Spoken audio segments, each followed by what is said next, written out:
So hello everyone, आज के video में हम डिस्कस करने वाले हैं about 3D cell culture.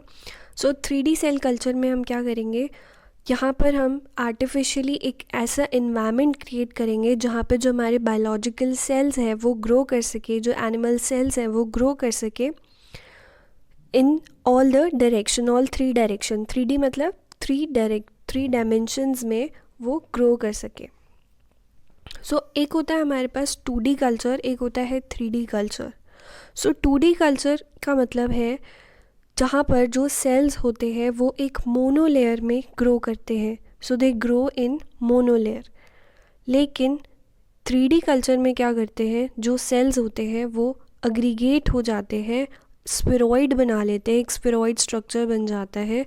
And यहाँ पर स्फेरॉइड जो है वो या तो मैट्रिक्स के ऊपर ग्रो कर सकते हैं, या फिर with in the matrix grow कर सकते हैं, या फिर सस्पेंशन में ग्रो कर सकते हैं। 2D कल्चर जो है, यहाँ पर जो सेल सेल इंटरेक्शन रहती है वो रिस्ट्रिक्टेड रहती है, वेर एज 3D कल्चर के अंदर जो सेल है वो सभी डायरेक्शन के अंदर ग्रो कर सकता है, ऐसा कोई रिस्ट्रिक्शन नहीं होता। लेकिन 2D सेल कल्चर में क्या होता है, यहाँ पर सेल सेल इंटरेक्शन जो होती है वो रिस्ट्रिक्टेड रहती है। 2D कल्चर के अंदर जो सेल्स होते हैं मोनोलेयर में वो इक्वली एक्सपोज्ड रहते हैं to the environment, to the nutrients और द ग्रोथ फैक्टर्स जो भी आपने मीडियम में प्रोवाइड करा है, तो उसके इक्वली क्या रहते हैं, सबको इक्वल एक्सपोजर मिलता है। लेकिन 3D कल्चर में क्या होता है, जो न्यूट्रिएंट्स होते हैं या जो ग्रोथ फैक्टर्स है मीडिया के अंदर वो फुली पेनिट्रेट नहीं कर पाते स्फेरॉइड में। नाउ जो 2D सेल कल्चर है, it is not valid for targeting and testing the new drug discoveries, लेकिन जो 3D कल्चर है उसका हम यूज़ कर सकते हैं। 2D कल्चर के अंदर जो भी सेल्स होते हैं वो सिमिलर सेल साइकिल स्टेज में होते हैं।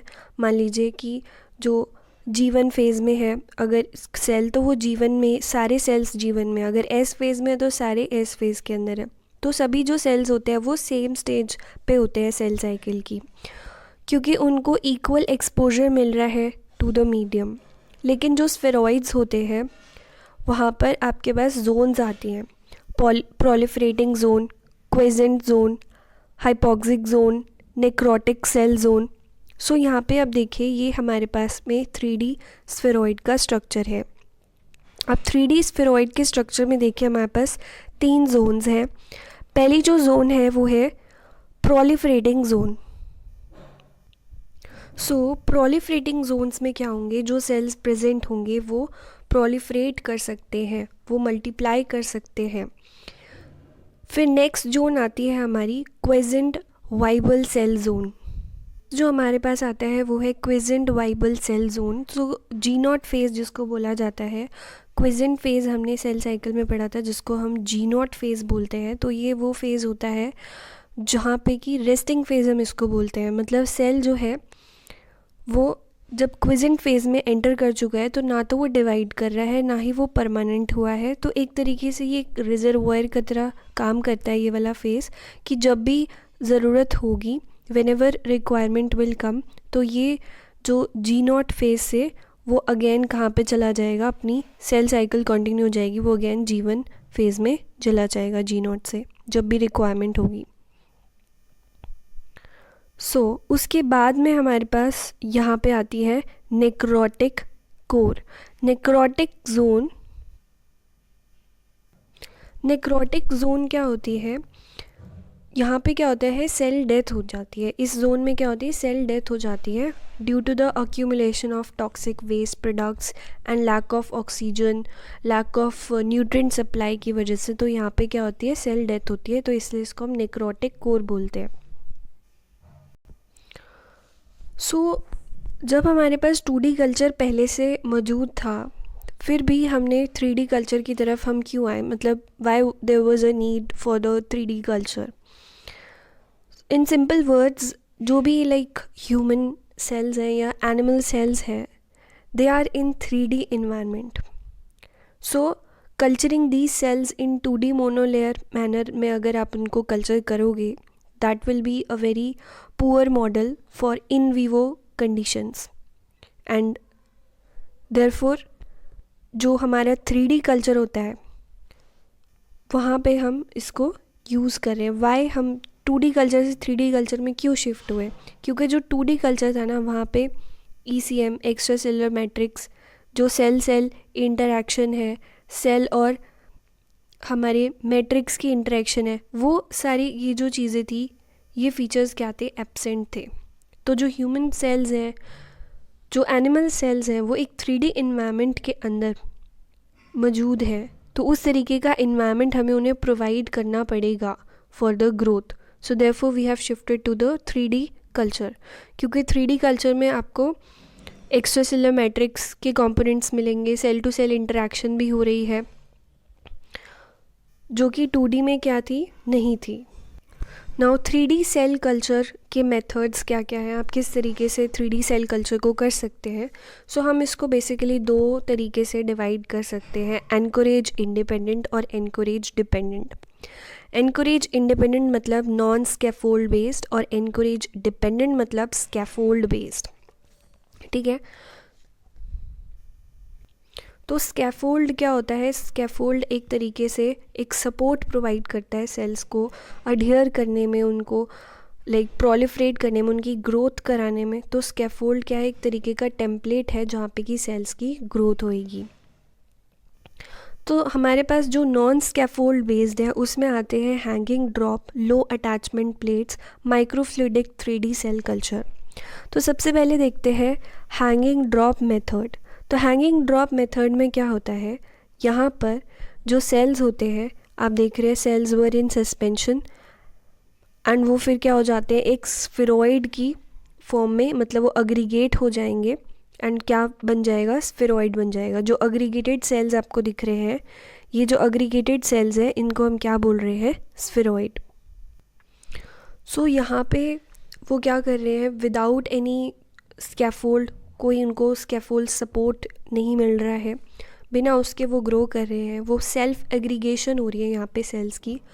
सेल्स जो है वो खुद ही क्या हो रहे हैं? अग्रीगेट हो रहे हैं और एक फुली ग्रोन स्फेरॉइड बना रहे हैं।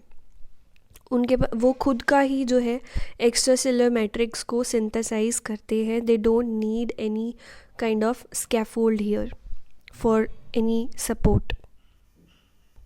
Second is the low attachment plates, जो कि पॉलीस्टाइरीन की बनी होती है and we treat with the hydrophilic और hydrophobic coatings like the non adherent polymer, poly HEMA से इसको ट्रीट किया जाता है।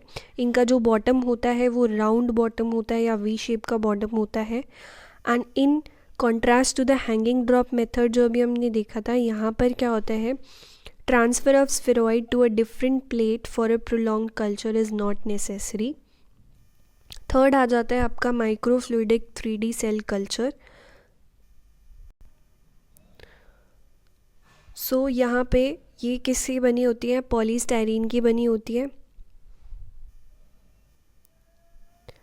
जो हमारे पास में लो अटैचमेंट प्लेट्स थी वो किसकी थी? पॉलीस्टाइरीन की बनी हुई थी। और यहाँ पे ये आपके एगरोस की भी बनी हो सकती है। यहाँ पर नेचुरल पॉलीमर जैसे कि एगरोस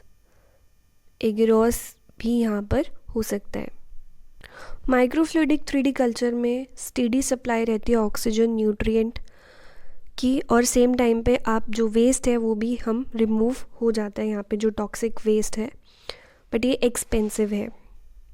देन आता है एनकोरेज डिपेंडेंट, यानी कि स्कैफोल्ड बेस, जिसको एक सपोर्ट की ज़रूरत है, एक स्कैफोल्ड की ज़रूरत है।